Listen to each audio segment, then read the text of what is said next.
first student presenter for this period. Let's see, I heard Rishi Tipparti share her poetry at an open mic night in Vernon Hills, at the Vernon Hills High School. It was awesome. I heard her share her stuff yesterday. It was awesome. So I'm looking forward to hearing what she has to say today. So join me in welcoming Rishi Tipparti.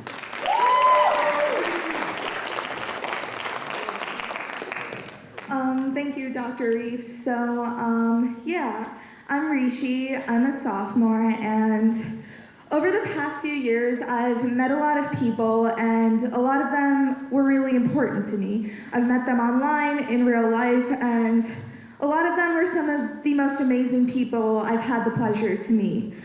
They were really kind, caring, but what a lot of people didn't know was that they struggled with depression. They had a lot of mental health issues. They never saw themselves as, they never thought they were important, even though they very much were. And they would often mask their symptoms because they didn't want to be, in their words, a burden. So this poem is inspired by all the people in my life who struggled with mental health and their struggles with masking depression. So without further ado, this is my piece, Tell Me About You. Tell me all the secrets that cling to your eyelashes and threaten to clot inside your veins as they cling to each other because blood is thicker than water. Tell me about those watery secrets as you bat your eyes at pretty strangers, hoping that as you do, they dry away and take your loneliness with them. Whisper in my ears all the thoughts that you bury in your heart like Pandora's box, threatening to spill and etch rivers on your face. Tie me to you with the thread you use to sew your lips into a smile and place in my hands the dandelion seeds in your eyes that tell the stories of the dreams that you blew away for us all. Tell me about the shards that threaten to saw apart your heartstrings, those fragments of moments that keep you awake at night, contemplating the distance between the stars and how they don't really form pictures until we draw them ourselves. You sing about how everyone in your life are pieces of a puzzle that used to fit together but wore each other down until their edges cut their ties. Tell me about how because we couldn't fix it all, you cry alone for everything that's gone, and how you cry for the strings of your past that twist and cling together in a way the ones you love never could. Teach me how you glued your smile back together, such that the cracks between the slivers of your soul aren't as noticeable as the cuts on your arm. The ones that you chose to treat like the lines on your palms, which you saw as nothing but a reminder of how life was an illusion made of misery. Don't push me away and leave me to gaze in tense fascination, because even welling with tears, your eyes are poetry. Hold the flame in your words to the tapestries of your bloodline and watch them melt in your warm palms, which have only felt the cold grip of controlling hands, because nobody tells the short stories of the tears you shed. How do you weave your soul in everything you do, hoping it washes away your thoughts as you drown deeper and deeper in the ocean of hazy nightmares? Do you not care for yourself, floating and falling in flatlined harmony? Can't you hear yourself scream against the roar of delightful delusion and the crystal sounds of shattering hope? Is it because you see yourself as the broken, discarded wings of Icarus?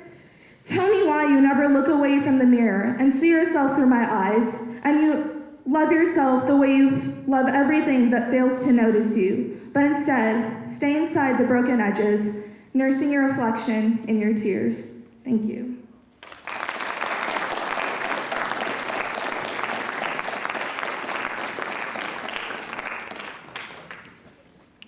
All right. Let me make sure I'm not forgetting anything Mr. Toohey wanted me to cover. All right, today's main presenter is the New York Times bestselling author of the Hazelwood series and recently the YA novel Our Crooked Hearts. Her work has been translated more than 20 languages and has been included in the New York Times list of notable children's books. She also happens to be a graduate of Libertyville High School. So please welcome Melissa Albert.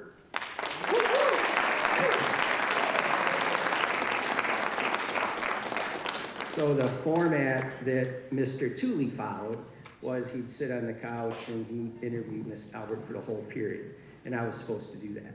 And I was really thinking, I'm not sure I can do that. So I asked Sarah Wu and Jasmine Lafita to give me a hand. So come on up here. They were here last period, just very spontaneously. I said, would you guys mind helping me pose questions to Miss Albert? And they don't know much about Miss Albert, which I think is great. So I'm going to be kind of listening for questions that I think are interesting, but I'm a 56-year-old English teacher. I got a whole different perspective.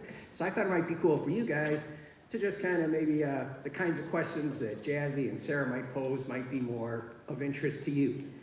We'll also invite you guys to ask questions, but this is the format we're going to use, kind of question and answer, just to get to know Miss Albert a little better, all right?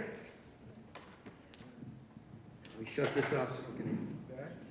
Are you gonna sit here, or should I center my chair? You're gonna sit here? I'm going to sit right there, and then you've got the mic, right? Hi, everybody. Thank you so much for being here. I'm excited to talk to you. Did you want to start off with reading something? Did that work last period? It wasn't too long? Okay, I'm going to read you guys an excerpt from my first book, The Hazelwood. This is about a teen girl who's always lived with her mother, constantly kind of moving from this bad luck that's been chasing them. When she's 17 years old, her grandmother, who is the reclusive author of a cult collection of fairy tales, dies in her grand estate, having never met her granddaughter. And after her death, the girl and her mother moved to New York, and they stopped moving for the first time in their lives. And then increasing creepiness and bad luck starts kind of accumulating around the girl, and she ultimately realizes the world of her grandmother's fairy tales is very real and out to get her. So, this is the opening of The Hazelwood. One moment. Oh no, I'm good, thank you. My mother was raised on fairy tales, but I was raised on highways. My first memory is the smell of hot pavement and the sky through the sunroof whipping by in a river of blue. My mother tells me that's impossible. Our car doesn't have a sunroof, but I can still close my eyes and see it, so I'm holding on to it. We've crossed the country 100 times in our beater car that smells like French fries and stale coffee and plasticky strawberries from the day I fed my Tinkerbell lipstick into the slats of the heater vent. We stayed in so many places with so many people that I never really learned the concept of stranger danger. Which is why, when I was 6 years old, I got into an old blue Buick with a red-headed man I'd never met and drove with him for 14 hours straight, plus 2 stops for bathroom breaks and 1 for pancakes, before the cops pulled us over, tipped off by a waitress who recognized my description from the radio. By then, I'd figured out the man wasn't who he said he was, a friend of my grandmother, Althea, taking me to see her. Althea was already secluded in her big house then, and I'd never met her. She had no friends, just fans, and my mother told me that's what the man was, a fan who wanted to use me to get to my grandma. After they'd determined I hadn't been assaulted, after the red-headed man was identified as a drifter who'd stolen a car a few miles from the place we were staying in Utah, my mother decided we'd never talk about it again. She didn't want to hear it when I told her the man was kind, that he told me stories and had a warm laugh that made me believe deep in my 6-year-old's heart he was actually my father come to claim me. She'd been shown the red-headed man in custody through a one-way mirror and swore she'd never seen him before. For a few years, I'd persisted in believing he was my dad. When we left Utah after his arrest to live for a few months in an artist retreat outside of Tempe, I worried he wouldn't be able to find me again. He never did. By the time I turned 9, I'd recognized my secret belief for what it was, a child's fantasy. I folded away, like I did, all the things I didn't need. Old toys, bedtime superstitions, clothes that didn't fit. My mom and I lived like vagrants, staying with friends till our welcome wore through at the elbows, perching in precarious places, then moving on. We didn't have the luxury of being nostalgic. We didn't have a chance to stand still. Until the year I turned 17 and Althea died in the Hazelwood.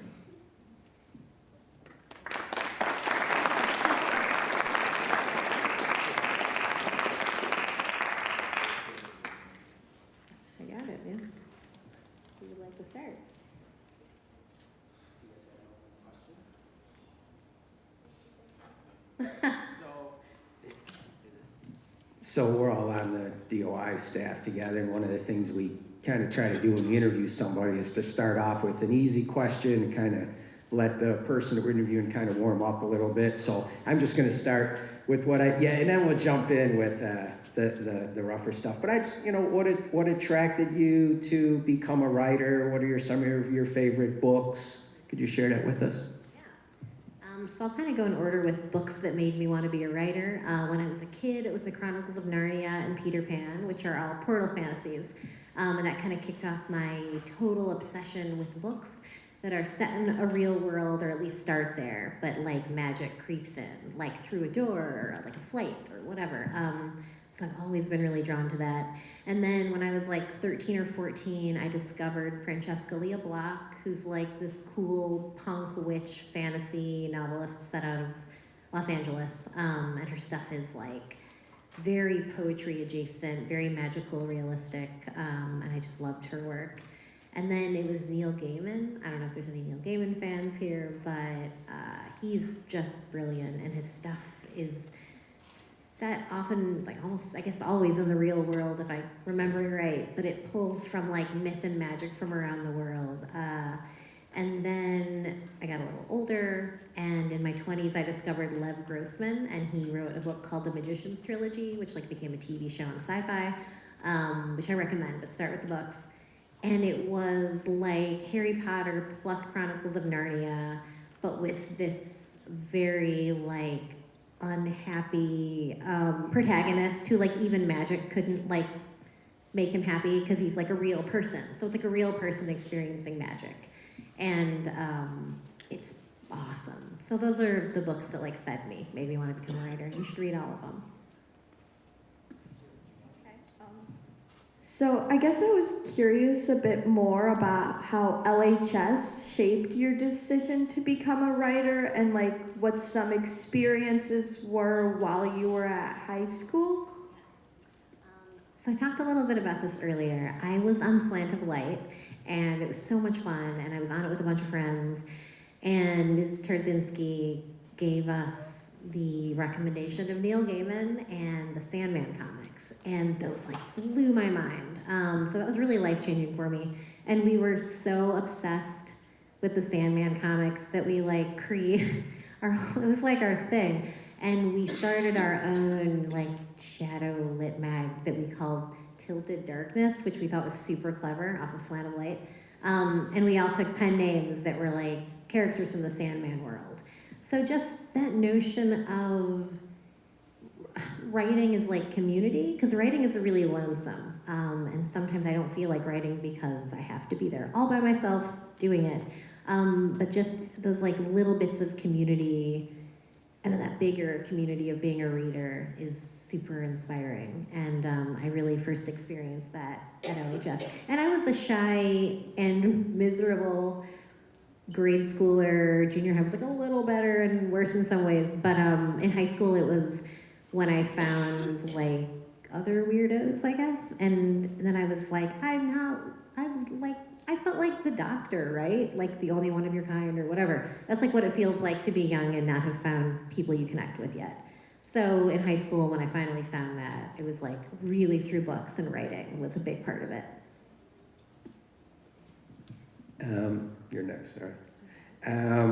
You in the Hazelwood, which is just so much fun to read. I know there was like echoes of Gaiman right away. I picked up on that, and then it was cool. You talk about Narnia a little bit and Peter Pan, but you also mentioned Kurt Vonnegut a little bit. He's a favorite author of mine. Like reading Slaughterhouse-Five really changed the way I perceive the world. So it was really cool to see Kurt Vonnegut make an appearance. You want to expand on that at all? Okay, so there's this line in Slaughterhouse-Five that goes, "Listen, Billy Pilgrim has come unstuck in time." And like, I get like the hair stands up on my head when I hear this line, and just like that kind of talking right to the reader. So I was like, 12 or whatever when I'm reading this, and like Kurt Vonnegut goes, "Listen," and I just like got chills. Like it felt like he was talking to me. Just like that connection you can get with a book. That's like why I became a writer. It's like why I wanted to read, why I wanted to write. And I forget that sometimes because I'm like on deadlines and I get muddy-headed about what I'm even writing. So it's books like that have that like purity, that like have that pull on me still, because I discovered them when I was a kid and their power is never broken. that's like why I'm a writer, and that's why I would call it out in that book. So obviously reading has been a huge inspiration for you. What were the first steps kind of transitioning from someone who loved reading and writing to actually working on your debut novel, The Hazelwood? Okay, so I wrote a little bit, but primarily poems, because they were like short, and I've always loved like creation of mood. I didn't actually get into writing anything with plot until much later. So when I was in my 20s, I decided I'd been doing some freelance developing plots for a fiction development company. So I don't know if you're into books like Pretty Little Liars, Sweet Valley High, Gossip Girl. Those all started as fiction development projects. So like a room full of editors, or like one editor freelancing, whatever, will like pull together a plot, send it to a team of writers, and like different people will write the different volumes. I think Sarah Shepard like started with Liars, but then it ultimately became like a project that other people also wrote. I actually wrote one, but it was a spin-off, and I don't remember if it ended up getting published. Okay, so that was part of it. Before I wrote The Hazelwood, I did write books for fiction development companies, so I wrote them under pen names, not my own plots. So that's kind of how I started before The Hazelwood, but before that, I did a thing called National Novel Writing Month, and I'd been kind of working on, has anyone heard of this? Yeah, okay, cool. Yeah, so every November you write a novel. It's like, they define a novel as 50,000 words of like a project in a row. And I'd been doing all this freelance that made me believe it would be easy for me. Like I thought I could easily do it, but it was like the most miserable and humbling experience of my life. I realized like I didn't know what I was doing. I didn't know how to move a character across a room. I didn't know how much information you could give, how much you could skip. And this experience of like utterly failing, it's like watching the Olympics and being like, I'm gonna like be a famous skier now. I'm just gonna do it. That's kind of what I did. I thought I could like read and then just do it. So it turned out it was really hard. And that is when I started, it was in my 20s, I started reading more seriously and looking at books as like blueprints, even more than stories. Like reading as a writer, it was like a big, really conscious shift I made. And then I finally finished The Hazelwood in like my late 20s. I think I like lost the thread of that question and just was talking. So I hope I answered you. I guess I was curious a bit more about how you like push past writer's block and other things that might get in the way, like anxiety or stuff like that. That is such a hard question because I still face it, and no, I'm glad. And the anxieties like change. So there's the thing of like, if I could just finish a book, and then if I could just sell it, etc. There's always like a new thing to worry about. For writer's block, for me, it's absolutely tied into looking at my phone and the internet too much.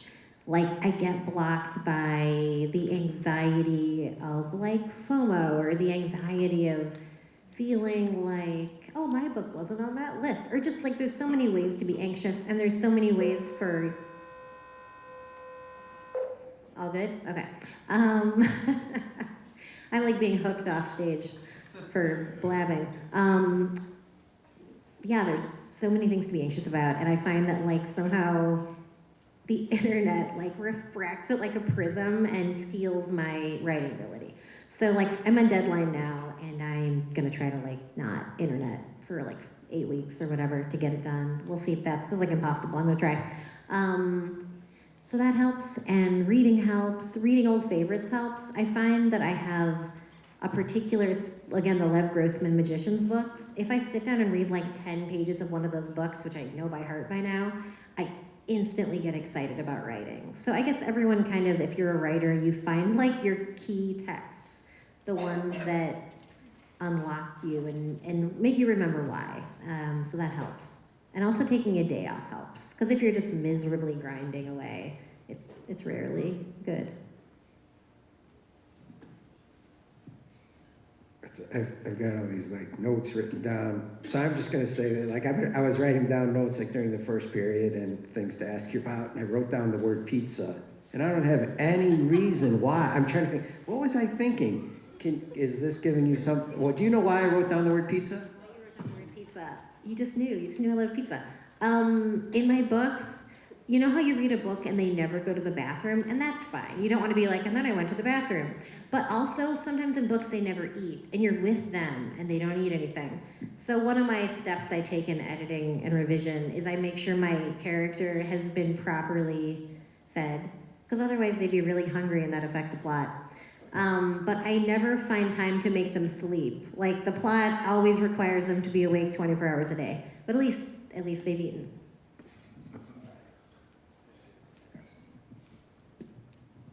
So last period, you mentioned how when you're working on the plot of a story, many times you don't really know what's gonna happen next. So how do you develop the plot as you work on your novels? So my unfortunate, disastrous, and incredibly slow process is that I write it all in order. Like, I just sit down and that's actually killing me because the rewrites required are wild, and it's, I've got to change my process. But when I had all the time in the world for the Hazel, it worked really well, but now I'm in a deadline. So what I do is, and this is my process now, it might change, is I write, and then when I lose the thread of what I'm doing, I stop, I read it, I edit as I go, and I'll push it a little further with the new ideas I've gotten. And when I get really stuck, I'll stop and I'll do almost like a map of possibilities. So it'll be like, she found a magic book. And it's like, the magic book is, and it's like a spell to bring back her dead frog. Or it's a, when she reads it, whatever. Just all the little possibilities that could, there's no dead frogs in my books, that'd be cheesy. My books are way better than that. So that helps. And then I also keep running, so I've got the document that I'm writing, I've got a deleted text document, every sentence I cut goes in that, just in case later I'm like, that sentence was the best and I deleted it. And then I have running note stock, so I have a document draft full of possible scenes I want to write, possible endings, just little notions of things that could happen. So it's like a messy, 6 Word docs open on my computer process that I want to learn to streamline. But for now, that's what it is. All right, we can keep going for a long time, and we've got 20 minutes here. But at this point, just to keep things interactive, is there anybody out there that has a question you want to jump in on? Or we'll just keep posing questions ourselves?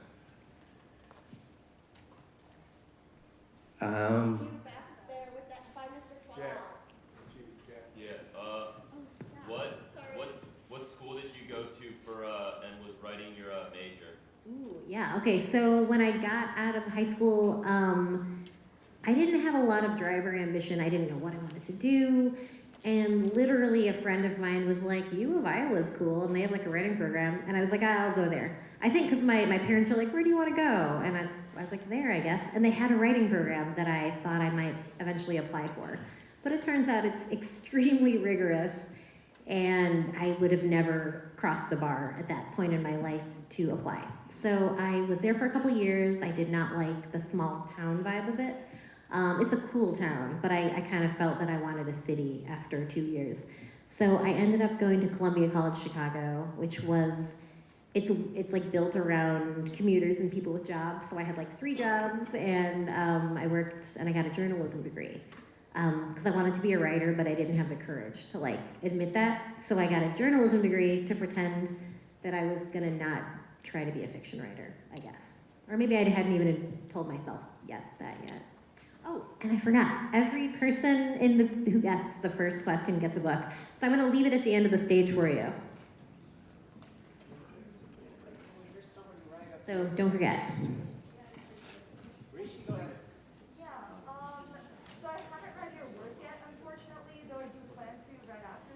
Thank you. So do you how exactly do you play around with metaphors and other literary devices in your book? So My books have a lot of metaphors, and I hear some people are like, I love your metaphors, and some are like, get to the book. Cut the metaphors. There's a happy medium. Just depends what kind of reader you are.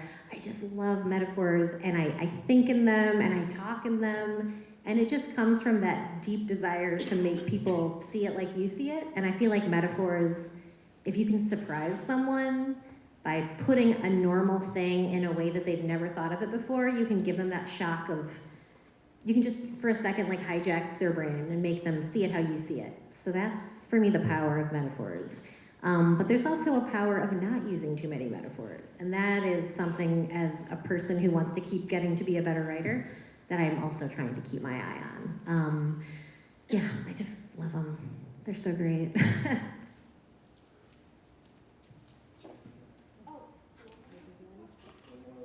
One more over here. Was there somebody out? Oh, right in front? Okay. When you first started writing, what was something that you really struggled with? Writing too many metaphors. Okay, I really struggled with how things looked, how people looked, how interiors looked. I could write outside, but I couldn't write inside. Like, I don't know what a house looks like. So if you were to see my house that I grew up in, every interior that I write looks like that, because that's the only house I can think of. And another thing was figuring out what you had to say and what you could leave out. Like, do you have to, like, how do you end a scene? Do you have to make them leave the room first? There's like a real learning curve in figuring out what you can leave out. And then just mentally, consistently forgiving myself for writing badly, which continues to this day and is hard, like consistently difficult, yeah.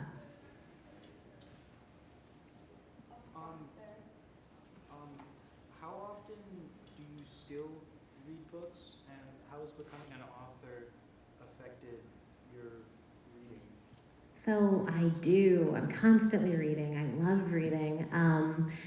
When I first was an author, I was running YA content for Barnes & Noble's website, so I was reading YA constantly, and I did a podcast for them. So I was constantly reading for work, and all I read was young adults, all I had time for. Since I left my job in 2019, I've been able to read more widely, which has been really exciting. Some of my main recommendations, if you guys like speculative, you should all read Gideon the Ninth by Tamsin Weir. She's one of the best writers working right now. And then all the other books I mentioned also, but that's like my go-to for people who love like sci-fi and fantasy.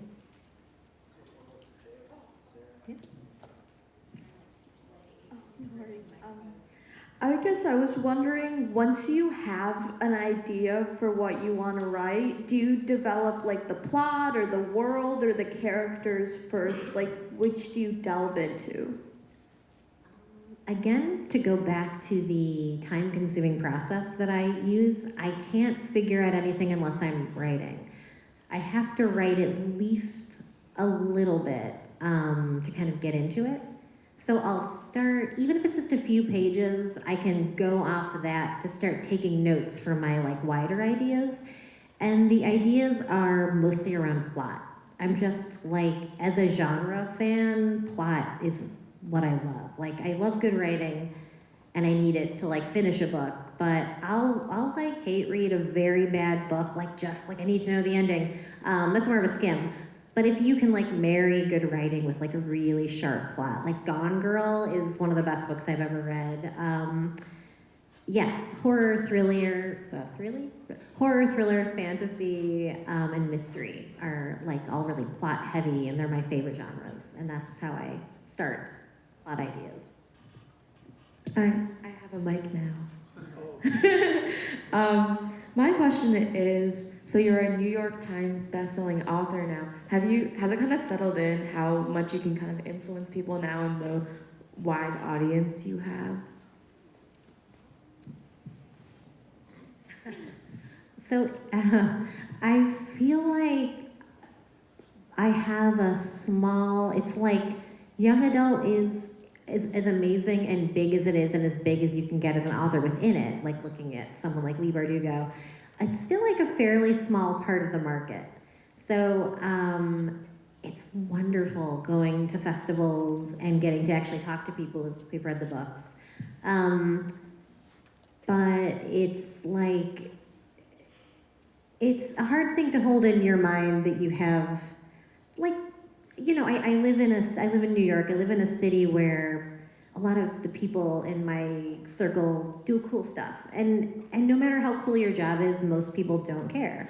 Like, you know, you're the person who has to care. Like, there's such a, like, that feeling that people are going to be like, oh, that's like so cool or whatever. But really, it's you have to care about what you do because no one else is actually impressed, is my feeling. Like,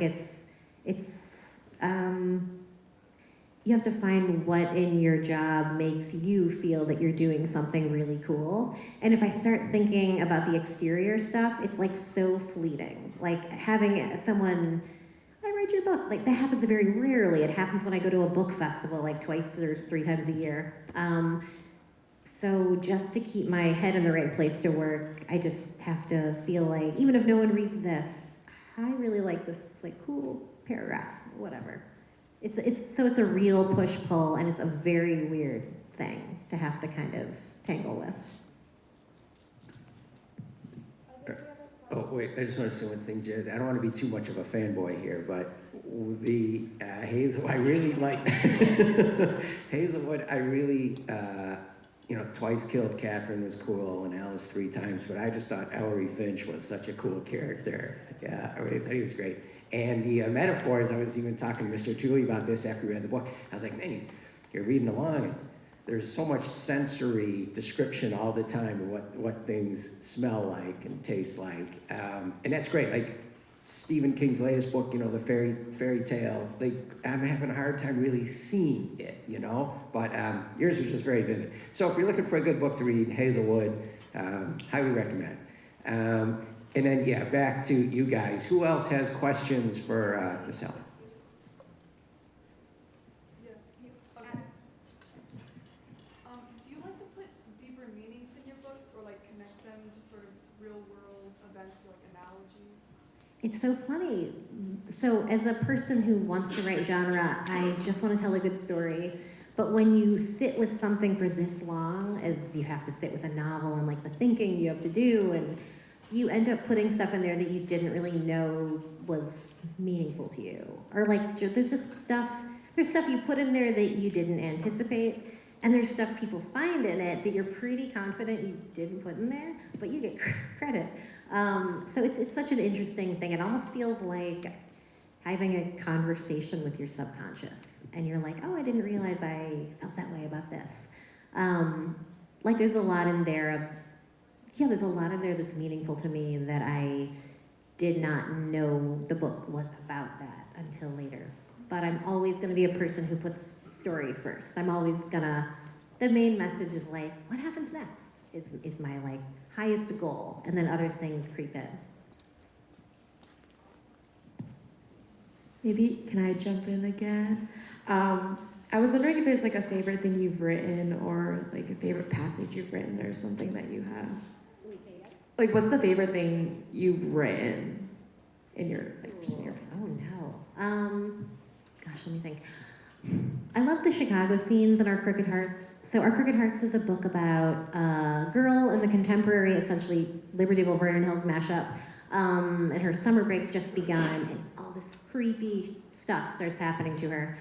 And then her mother does something so frighteningly bizarre in secret that she like witnesses, that her whole world kind of cracks open. And then it cuts to her mother in the 90s. So then the stories are told in tandem. Like, what happened to her mom in the 90s when she was essentially becoming like a witch? And how is that now like coming back for payback 25 years later to mess with her daughter? And I initially meant it to just be set in the suburbs, but then the mom thread, like the magical 1990s Chicago witch stuff, ended up like, it was so much fun to write as like a small scene that I made it half the book. So I still love that stuff. I was just wondering like when you're writing, when you know that like this idea is the one or it's gonna be your next book or something like that? I often feel like I think I'm falling in love, but then I just end up not having the energy for it. So I really have to kind of live with an idea and delve into it for like at least a month. Sometimes the thing you love is meant to be a short story. Sometimes it's meant to be like a notes draft that never becomes anything. Someone once told me it was like dating and like, well, this person I would like set up with my friend, but I like wouldn't marry him. That's kind of the vibe. Because you have to be so immersed. So I have friends who will write like things that are contemporary without magic in them. And I love to read it, but I couldn't live in it. That's, I think, why I write magical stuff. That's the only way that I can keep interested long enough, is to have that wider range of possibilities just based on the fact that magic is part of it. So we've got 5 minutes. And in a previous session, the last thing Melissa said before the bell rang was that she had wondered if anyone peed in her closet. So I just want to make sure the last thing you hear. I just want to make sure that's not the last thing you hear. If there's any question, we can answer that. If there's anything else you want to be sure you express to the group, we can do that. Or even if you wanted to read something else, we could do that. Might be a little long, but I kind of want to hear the whole story now. Okay, so I was living in Brooklyn and I'd moved there to take a job at the Brooklyn Museum, which paid nothing and I had no money. And with the last of my money, I bought a new laptop because mine was broken. And then my apartment got broken into. And I came home to like wind and like a busted window. And I like ran and my laptop was gone. And I had that like feeling of violation is definitely like present. There's like home invasion type scenes and I guess at least one, maybe two of my books. Just that feeling of someone having been in your space who did not belong is like very creepy to me. And I was like, what would I do if I like hated someone enough to break into their space and steal their stuff? It's like, what's like one of the ultimate violations? I would like go in their closet and pee on their clothes. I wouldn't personally, but what would you do? This is like my writer brain was spinning. And I like ran to my closet and my clothes were like totally fine. And I was like, okay, like respect. They just want to sell my laptop. They don't want to like ruin my life. And that is the story. Let's not end there. Please, someone ask a different question. Where do you write? Ooh, so I write in a horrible IKEA chair in my apartment. It's terrible. My back hurts all the time, but I won't buy a new chair. I don't know why. Yeah, and it like faces, like there's always some action figures set up watching me, like this really creepy Spider-Man.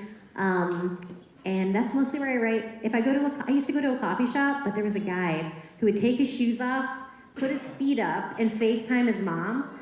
And I was like, I'm not gonna work here anymore. So coffee shops are unpredictable. And I work now in a sad IKEA chair.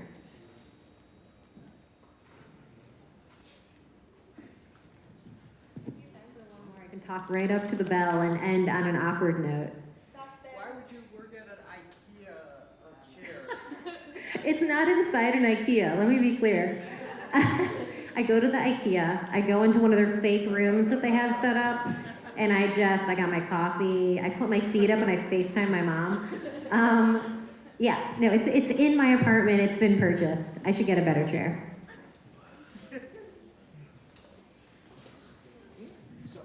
I just want to go back to the story about the break-in because I admire you a lot as a writer, but I just think it's marvelous that I think most people would have been like, my place has been broken into, I'm furious, I'm angry, you know, I want to get these people back or something. And your reaction was, well, hey, at least they didn't pee, you know, in the closet. Like you're like, they just wanted my stuff and it wasn't a personal violation or attacking me. I just think it's such a marvelous life perspective you had there. No, honestly, it's like a New York perspective. I was like, I wasn't murdered. While the cops were there, they're like, oh, this is so sad for you, your laptop, but got your head. Like, while they were there, over the police radio came another cop, they're like, we got another note. And it was like straight up Son of Sam murder notes being left around my neighborhood that they were like reading over the radio. And I was like, what is it? Oh my God.